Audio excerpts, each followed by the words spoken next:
Hey guys, welcome back to my channel. Thank you so much for joining me today. And today I'm doing another acrylic pour, and I've added some art to this. I've added some leopard eyes, and this is actually a commissioned piece of art.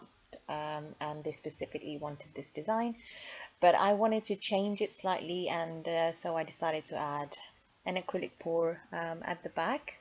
And I've used three colors. I've used titanium white, and I've used two from Golden Acrylics, and I will list them in my description box because I cannot pronounce them, I'm sorry. So I've used a palette knife to swipe. It's like a controlled swipe, swipe around the eyes, because it was just easier rather than doing a dirty pour or a flip cup. So um, really, it's just a simple pour swipe technique, and then I've added my eyes, painted them over.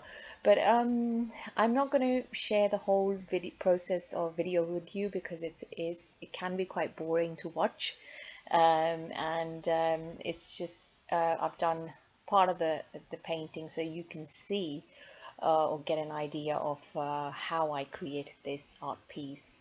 And of course, you can leave me a comment, and do like, share, and subscribe. Thank you so much for all the love so far. And if you do have any questions, do leave them in the comment box below for me. Thank you so much, and I hope to speak to you very soon again. Take care. Be blessed. Bye for now.